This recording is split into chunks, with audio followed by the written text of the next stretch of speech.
তাহলে এই রব আমাকে বাছাই করেছেন, এই রবের দরকার আমার শুকরিয়া আদায় করা। আলহামদুলিল্লাহ। সম্মানিত ভাইরা,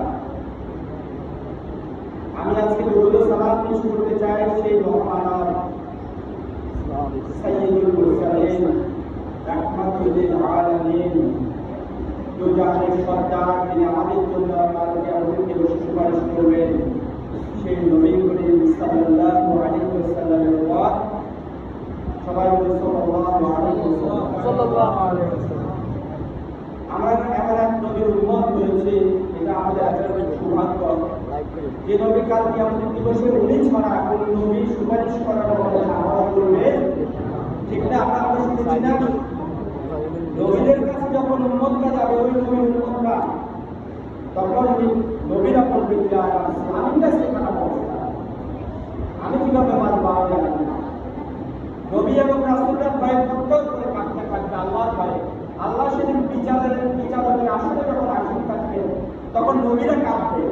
কথা তো দূরে থাক, সুপারিশ তো দূরে থাক, সেদিন নবীরাই চিন্তা করবে ইয়া নাফসি, আমি কিভাবে আসতে পারবো। সেদিন যে নবী করিম সাল্লাল্লাহু আলাইহি ওয়াসাল্লাম আমাদেরকে সুপারিশ করবে, আমাদের শ্রেষ্ঠ নবী মুহাম্মদুর রাসূলুল্লাহ সাল্লাল্লাহু আলাইহি ওয়াসাল্লাম এই মাসেই আগমন করেছেন। এটা আমাদের জন্য সৌভাগ্যের দিন। এমন একজন নবীর উম্মত হতে পেরেছে, সৌভাগ্য।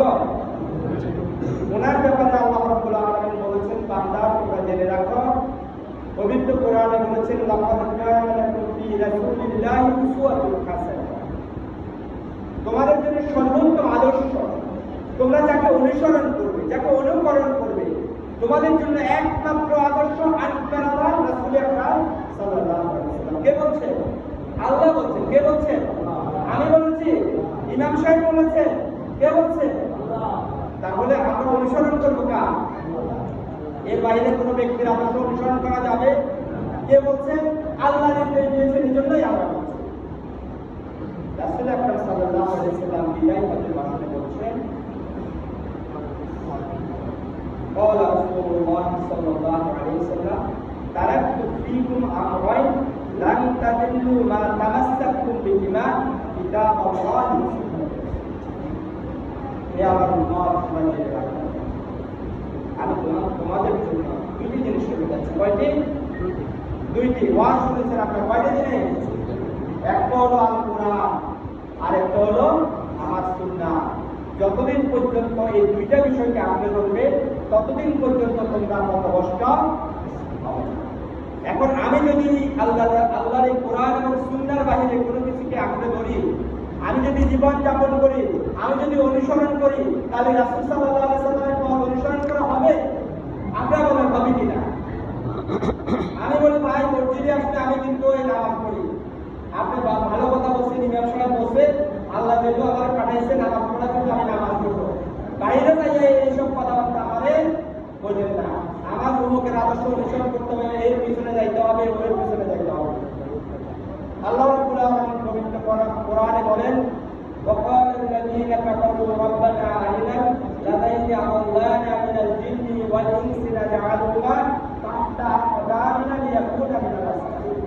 সেদিন যারা এই অস্বীকার করেছে, যারা বিপদে চলে গিয়েছে, তারা সেদিন বলবে, আল্লাহ যাদের কারণে আমি পথভ্রষ্ট হয়ে গেছি, যারা আমাকে সঠিক পথে পরিচালনা করে নাই, যারা আমাকে বিপদে নিয়ে গিয়েছেন, তাদেরকে আজকে আল্লাহ আমার সামনে আসেন, তাদেরকে আমি পা দিয়ে পিষ্ট করে ফেলি।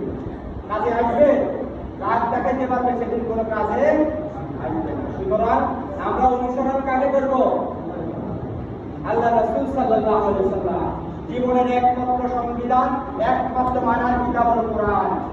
যে রাসূল আকরাম সাল্লাল্লাহু আলাইহি ওয়াসাল্লামের জন্য আমি মনে করি, আমি সুপারিশ এখানে সবাই আশা করি না, আশা করি কিনা? সেই রাসূল আকরাম সাল্লাল্লাহু আলাইহি ওয়াসাল্লাম কোন রাসূল যে রাসূল আকরাম সাল্লাল্লাহু আলাইহি ওয়াসাল্লাম হাঁটার সময় মেঘটা যদি রোদ থাকতো ছায়া নিয়ে যেত, যে রাসূল আকরাম সাল্লাল্লাহু আলাইহি ওয়াসাল্লাম দশজনের জন্য খাবার পাক হয়েছে, আল্লাহ রাসূল সাল্লাল্লাহু আলাইহি ওয়াসাল্লাম বললেন যে তোমরা পাতিলের মুখটা বন্ধ রাখো, আমি হাত দিয়ে বাড়াবো, মুখ খুলবা না। 300 জন খেয়ে ফেলছে, খাবার শেষ। রাসূল আকরাম যেই বকরি মানে মোলাদের দুধ ছিল না, হাত দিয়েছে মোলাদের দুধ চলে আসে। আমরা রাসূল সাল্লাল্লাহু আলাইহি ওয়াসাল্লামের মুজিজার কথা শুনেছিলাম। এ ধরনের মুজিজা পৃথিবীর ইতিহাসে আল্লাহর সৃষ্টির জগতে এর চেয়ে মর্যাদাপূর্ণ রাসূল নবী আল্লাহর সৃষ্টি আর আপনার আল্লাহ কেউ নাই। যে রাসূলের সুপারিশের জন্য আমি অপেক্ষা করছি, আমি আল্লাহর দরবারে সিজদা দিচ্ছি, আমি নামাজ পড়ছি, আমি রোজা রাখছি, আমি তাহাজ্জুদ করি, আমি মুনাজাত করে কান্নাকাটি করি, সেই রাসূল সাল্লাল্লাহু আলাইহি ওয়াসাল্লামকে আল্লাহ রাব্বুল আলামিন একটা পাওয়ার দিয়েছেন। পবিত্র কোরআনে আল্লাহ রাব্বুল আলামিন বলেন, ওয়া ক্বালা রাসূলু জামাআতু ইন্না কাওমি ইত্তাখাযু হাযাল কুরআনা মাহজুরা। যে নবী আমার জন্য সুপারিশ করার কথা, সে নবী সেদিন আল্লাহর কাজ করে আল্লাহর দরবারে দাঁড়িয়ে বলবে, আল্লাহ আপনার সেই বান্দারা যে বান্দার কাছে কোরআন এসেছিল, আমার কোরআনের দাওয়াত তাদের কাছে পৌঁছানো হয়েছে, এরা কোরআন মানে নাই। এরা বলেছে না আপনি শুধু মসজিদে কোরআনের কথা বলেন, নামাজের কথা বলেন, অন্য কোনো কথা বলবেন না, আপনি সমাজ পরিবর্তনের কথা বলবেন না, আপনি কোরআনের অন্যান্য বিষয়গুলো আমাকে বলবেন না, আপনি শুধু নামাজের কথা বলেন, রোজার কথা বলেন, হজের কথা বলেন, জাকাতের কথা বলেন, কিন্তু আরো যে ইসলামের অন্যগুলো আছে, ইসলামে একটা রাষ্ট্র কায়েম করার কথা, ইসলাম অনুযায়ী বিচার ব্যবস্থা হওয়ার কথা, ইসলাম অনুযায়ী সমাজ পরিচালনার কথা করার কথা, এটা আপনি আমাকে বললেন না, বলে না। সেদিন সেই রাসূল আকরাম সাল্লাল্লাহু আলাইহি ওয়াসাল্লাম যে রাসূল আমার জন্য সুপারিশ করার কথা, সেই রাসূল আমার বিরুদ্ধে নালিশ করবেন আল্লাহ তাআলা। ওয়া ক্বালা রাসূল সাল্লাল্লাহু আলাইহি ওয়াসাল্লাম, ইয়া রাব্বি ইয়া রাব্ব ইন্না কাওমি ইত্তাখাযু হাযাল কুরআনা মাহজুরা। এরা তারা যাদের কাছে কোরআন এসেছে, কোরআনকে তারা মানে নাই, কোরআনকে তারা অনুসরণ করে নাই, তারা টিটকারি দিয়ে উড়ে দিয়েছে। এই হুজুর, আলেম, ওলামা, দেখছি ভাই কত কথাই তো শুনছি, যারা এই ধরনের কথা বলবেন, সেদিন যে রাসূল সুপারিশ করার কথা, সে রাসূল আপনার বিরুদ্ধে নালিশ করবেন আল্লাহর দরবারে। তার হওয়ার কোনো সুযোগ আছে? আপনারা বলেন আছে কিনা? সম্মান করবেন, আপনাদের বেশি সময় দেব না, আমি আপনাদেরকে কয়েকটা বলি কথা বলছি। আপনারা জানেন রাসূল আকরাম সাল্লাল্লাহু আলাইহি ওয়াসাল্লাম মদিনায় একটা রাষ্ট্র গঠন করেছেন। আপনারা জানেন না? জানেন না? বাবা জানেন কিনা? আল্লাহ রাসূল সাল্লাল্লাহু মদিনা রাষ্ট্রের প্রধান ছিলেন কিনা? আমার সাথে কথা বলতে হবে, ছিলেন? আপনারা মনে হয় বুঝতেছেন না আমার কথা। একটা রাষ্ট্র আল্লাহ রাসূল সাল্লাল্লাহু গঠন করেছেন, এটার নাম মদিনা রাষ্ট্র। এটার প্রধান ছিলেন না? হযরত আবু বকর রাদিয়াল্লাহু তাআলা রাষ্ট্রপ্রধান ছিলেন, খলিফা ছিলেন, ওমর রাদিয়াল্লাহু তাআলা ছিলেন,